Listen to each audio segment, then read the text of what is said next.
Hello and welcome. This is Marisol. Today's video is a walkthrough of Project Life for the month of January.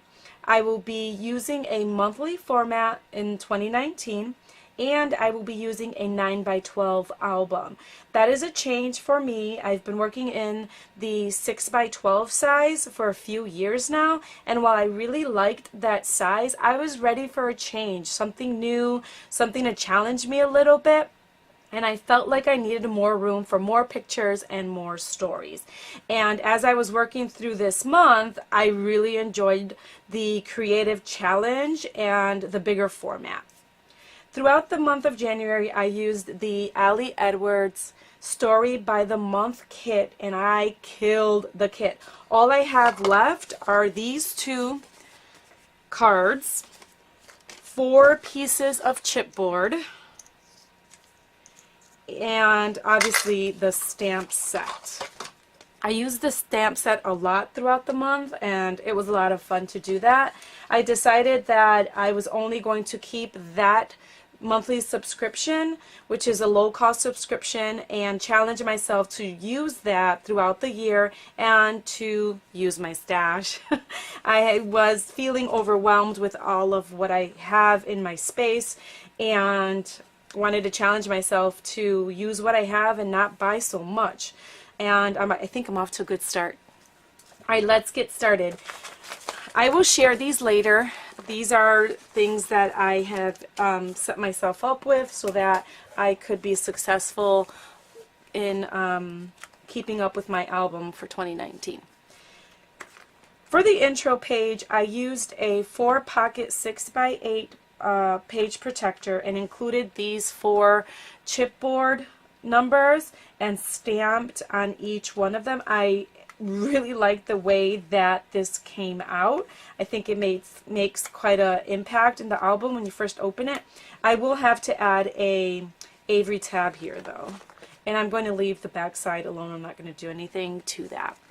My opening page just has pictures of us, pictures that are very busy and very colorful, but I wanted to include them.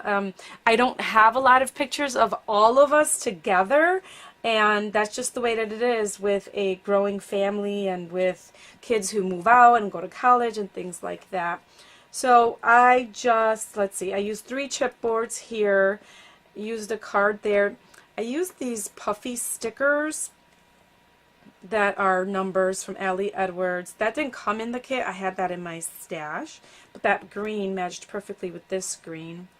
I decided to leave these 2 pictures in black and white so they wouldn't compete with all of the other colors. This is a picture of us celebrating my son's engagement. This was a picture from Easter. This was from Christmas, and this was like in June. So a variety of random pictures. This page here documents New Year's Eve, New Year's Day, and I really like the way that it came out. I stamped out the number 2019, and I like that big impact that it made there. This was a stamp that came in the kit, chipboard, another card, another stamp, and that's pretty much it. We had a really good time that night. I decided to write our ages here in this on this card. This right here, this is a repeated element that you will see throughout the year. I used rubber, these are rubber embellishments, and I have one for every month of the year, and I used a stamp that says stories, and the plan is to write a summary of the month on both sides. To help me do that, I am keeping a traveler's notebook to do daily documenting. So let me share that with you.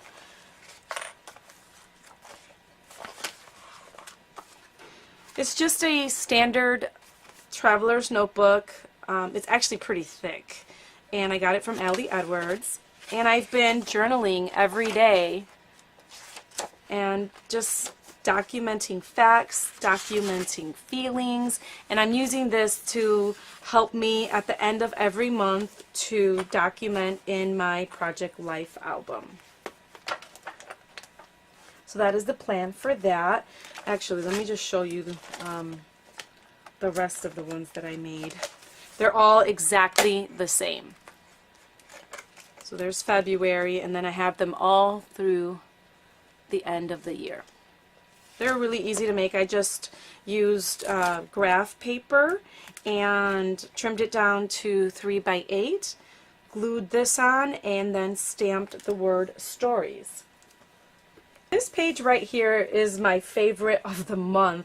I got the idea to replicate, or to use repetition rather, to use repetition to tell a story.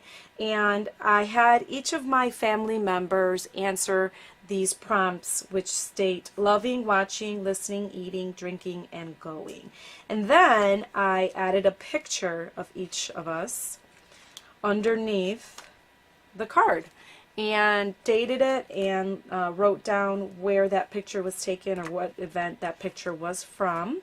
And I did that for all of us. I really like the way that this page came out. This right here, this picture I chose because it is a picture of our home, but I put it there because I wanted it to represent the persons who were living in that home, right? I wanted it to represent that this album will hold the stories of the people who live in this home. I added a stamp that says embracing this home and a chipboard set that says this home. And I really, really like the way that it came out. I don't know if I'll do this for every month though, but we'll see.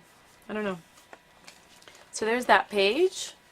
We did a lot of celebrating in January. We celebrated New Year's Eve, New Year's Day. We celebrated my son's engagement, my other son's birthday. We celebrated our 25th wedding anniversary. A lot of celebrating, which is why I chose to use this stamp here and then journal about each one of the pictures.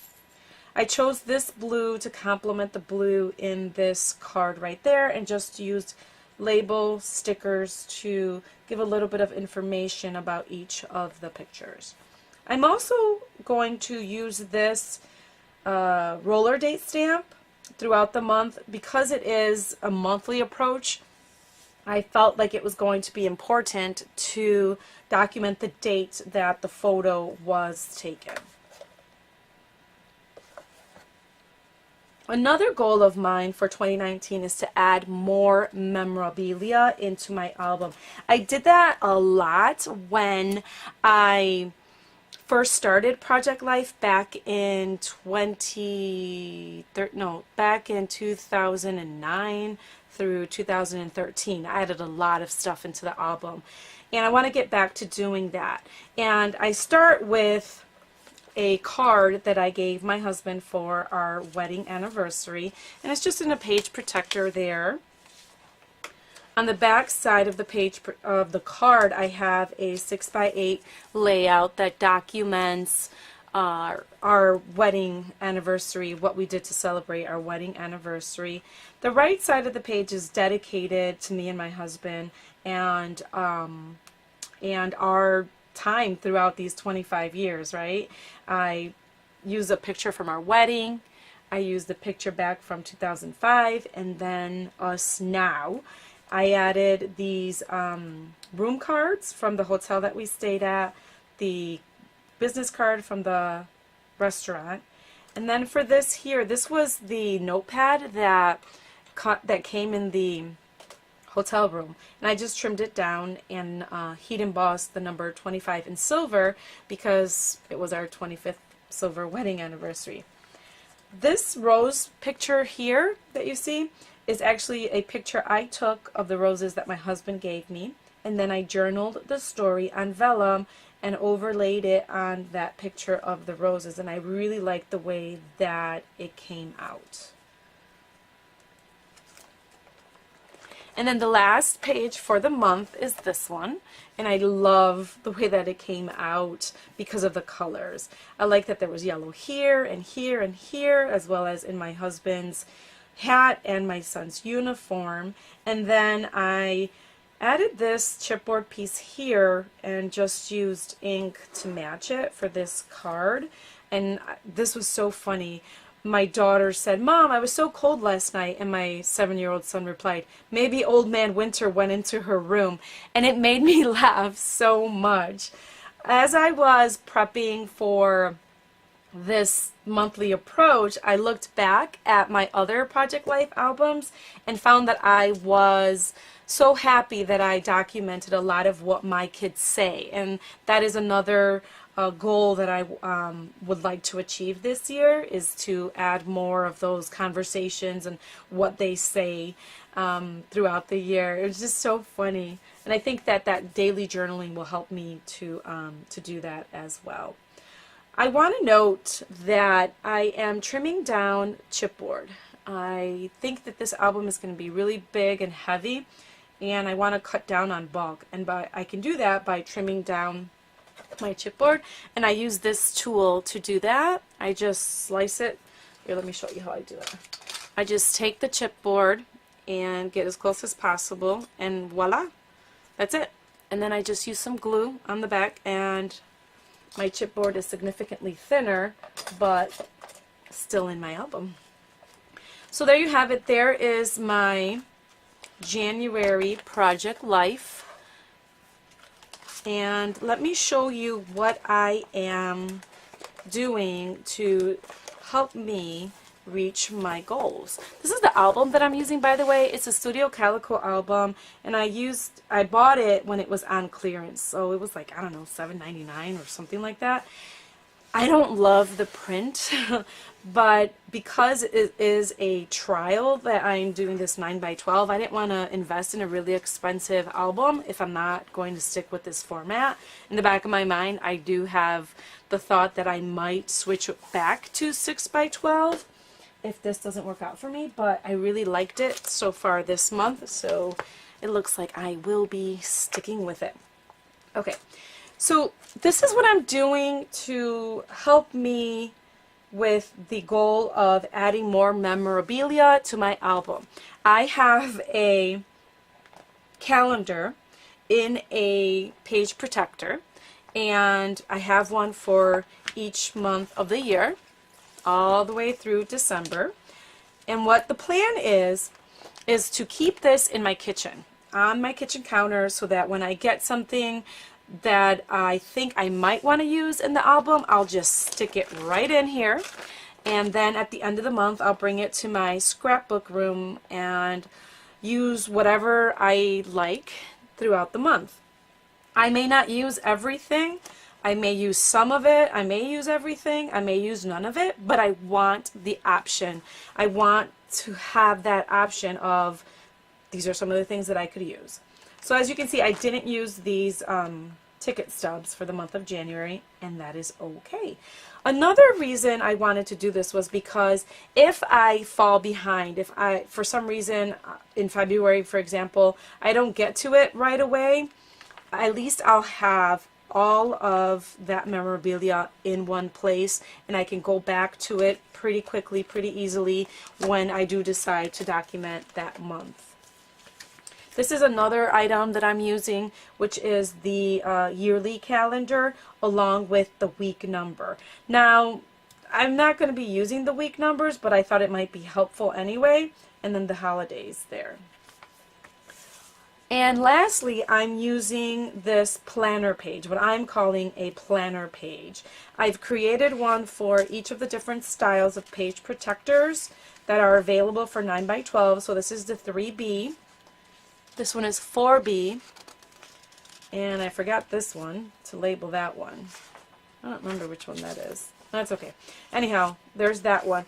And I also have a 12x12 format as well, and that one's double-sided. And then this one is 2B, which I think is the 3x3 squares. On the back side, I have a picture of all 4 options, and then these 6x12 format, the 6x12 variety of page protector, because I can use these as inserts if needed. There you have it. That is how I am setting myself up to be successful for completing my 2019 Project Life album. Thank you so much for being here. If you have any questions at all, please feel free to ask. I really appreciate the time that you spent with me today. I know it's very valuable. And again, thank you. And if you like what you saw, please give me a thumbs up. And if you're new to my channel, please consider subscribing. Bye-bye.